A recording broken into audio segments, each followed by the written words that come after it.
Sans transition à cet autre sujet, évidemment, on se posait la question, quel est le sort pour les civils impactés par la bataille de Samatran? Vous vous rappellerez, Samatran village, le jour même de cette évasion spectaculaire de 4 gros détenus du côté de la maison centrale. Nous aurons le témoignage d'un citoyen tout à l'heure. Mais avant, nous avons bien entendu, notre reporter tout-terrain qui est déjà dans ce studio, Kandia, bonjour, bienvenue. Bonjour Ouri, bonjour à toutes. Voilà, en bonne santé finalement qui nous revient, bon retour. Alors oui, vous êtes allé à la rencontre de ces citoyens, vous avez de visu observé ce qui se passe dans leur entourage. Qu'est-ce qu'on peut retenir? Ce qu'on peut retenir, c'est que déjà, ce sont des habitants terrorisés qui y vivent parce qu'ils n'ont d'ailleurs pas où aller, sinon ils auraient pris tout simplement le choix de déménager. Et deuxièmement, ce sont les traces encore d'un combat acharné entre assaillants et forces de défense et de sécurité guinéennes de ce côté. Vous savez que Samatran village, déjà, vous avez vu la voie d'accès, c'est pratiquement une zone en construction. Enclavée et difficile d'accès. À voir cette rue, quand on vous dit que le véhicule pick-up qui est descendu, que vous avez vu sur toutes les images de couleur blanche, est passé par là. Donc le véhicule des assaillants est passé par là pour se retrancher dans leur fuite. Dans leur fuite, et la limite, pratiquement c'était une concession de la famille où vivait la famille Kaba. Et c'est donc devant cette concession, les assaillants ayant constaté qu'ils ne peuvent pas continuer, puisqu'ils étaient maintenant en bordure de mer, ils ont essayé peut-être de se défendre ou de chercher à résister face aux forces de défense. Donc là, c'est la maison qui a reçu des impacts. Ça, c'est les impacts de la maison. Et l'un des assaillants était couché là. Donc, à l'intérieur? Non, à côté, c'est en dehors de la cour, derrière la cour. Donc le combat, là où pratiquement vous voyez la maison criblée de balles, c'est là où l'un des assaillants est tombé. Et les impacts que vous voyez, ce ne sont pas des impacts des armes ordinaires, ce sont des impacts des armes lourdes. Si vous rentrez dans la maison, peut-être qu'Ibrahim va nous permettre de voir l'intérieur de la maison. Ces balles qui ont traversé ces murs ont traversé d'autres murs pour aller s'incruster parfois même dans les armoires ou parfois traverser les armoires voilà, ça c'est l'intérieur de la maison. Donc cette famille a vécu la terreur certainement de leur vie, puisque dans cette cour, il y a plusieurs concessions, plusieurs appartements. Ceux qui vivaient là sont obligés de déménager. Et pire que ça, il y a eu des interpellations. Une première personne interpellée, le père de famille du nom de Sekou Kaba, qui est taximan, qui était dans la cour. Il faut noter que le combat entre ces deux, pratiquement les assaillants et les forces de défense, s'est passé en dehors de là. C'est après avoir fini de les abattre, qui sont rentrés dans la cour à la recherche d'une 4e personne qui se serait enfuie. Donc on est rentré dans la maison, on a pris d'abord ce premier Sekou Kaba qui est le père de famille, taximètre, qui était vivant, heureusement. Qui était vivant, et on a pris un autre Ibrahim Sori Kamara qui est un enseignant qui a été pratiquement mis à terre et mis au respect pour chercher toujours. Bon, à voir les maisons, on sent qu'on cherchait les gens même sous le lit. Mais selon cet enseignant, il a été arrêté, son jeune frère aussi interpellé, un enfant de 5 ans qui a été obligé de sortir, plus les autres. On les a tous entassés à 1 mètre d'un des assaillants tués, criblés de balles. Et aujourd'hui, les séquelles sont pratiquement vivants. Le traumatisme. Ils sont vraiment traumatisés. Imaginez cet enseignant qui enseigne au collège est obligé aujourd'hui d'arrêter d'enseigner parce qu'il vit encore ce traumatisme. L'école l'a remercié. L'élève de la 7e année est obligé de rester à la maison parce qu'il n'arrive plus à se concentrer. Et le père de famille a été séparé des autres parce que les 3 ont été arrêtés.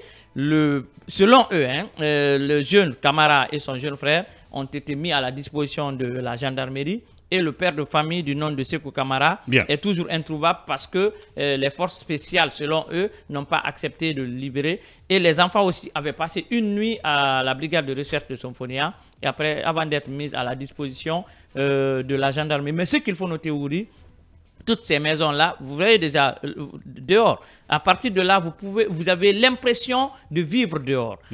Tellement qu'ils sont traumatisés. Le jeune dit que la zone a été bombardée par un hélico.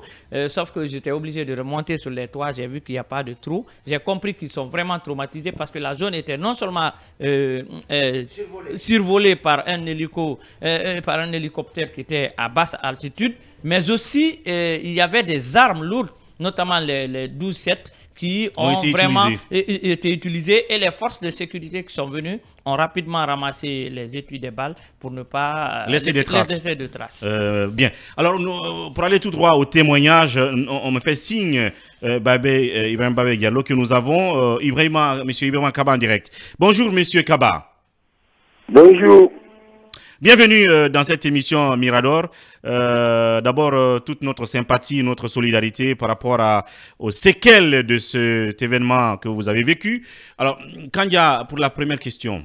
Oui, M. Kaba, d'abord, dites-nous où sont, parce que je vous ai vu avec les garçons, où sont le reste ce matin, j'étais là-bas à 7 h déjà.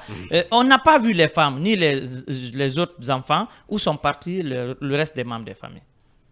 Ok, moi je suis marié à 2 femmes. Ma première femme était au marché, la seconde elle est enceinte. Et la maison que vous avez vue bombardée là, c'est le deuxième bâtiment dans lequel la femme enceinte était. Donc jusqu'à présent elle n'a pas se retrouver, elle était couchée avec les 2 jumeaux. Vous m'avez vu avec 2 petits jumeaux là. Les jumeaux là étaient dans la maison là. Au moment des affrontements? Au moment des affrontements, bien sûr que oui. Wow. Ce qu'on a envie de savoir aussi, est-ce que au sein de votre famille, il y a eu des interpellations, des blessés?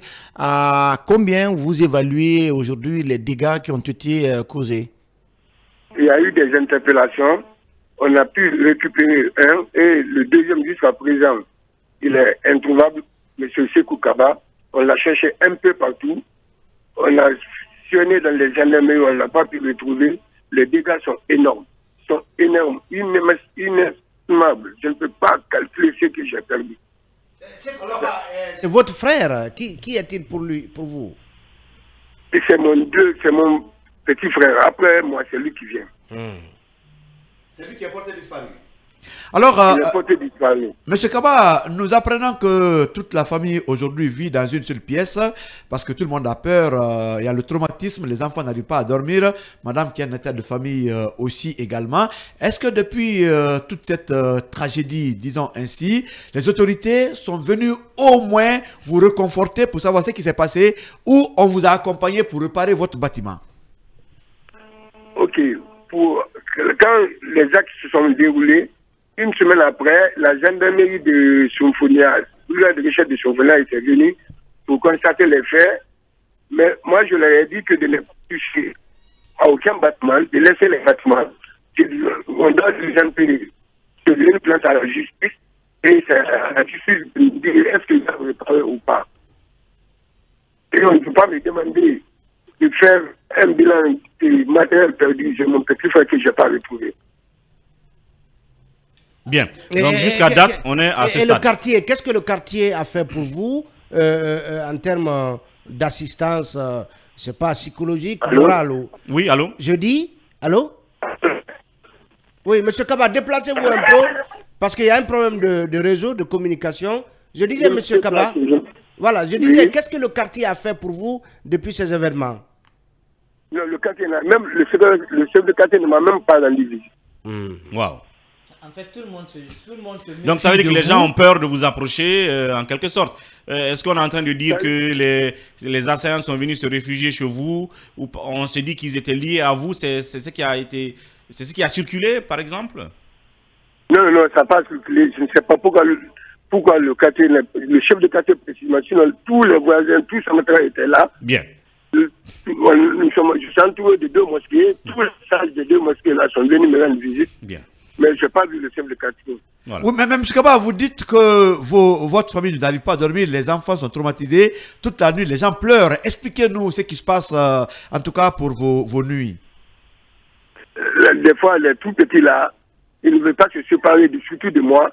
Et ils peuvent faire semblant de dormir vers les 2 h, 3 h, ils vont se lever en me cherchant dans le bâtiment là où nous passons la nuit. Bien, voilà.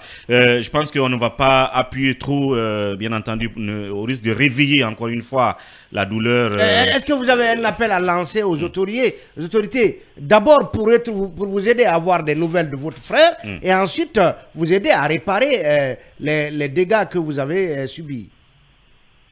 Oui, c'est l'appel que j'ai à faire au niveau de l'autorité. C'est de m'aider, d'emblement de retrouver mon petit frère. Bien. Après ça, et surtout que la justice soit rendue. Bien. Surtout ça. Bien. Bien. Alors, merci M. Kaba pour ce témoignage et vous sommes toujours solidaires, comme je l'ai dit en début d'émission. Merci beaucoup. Merci.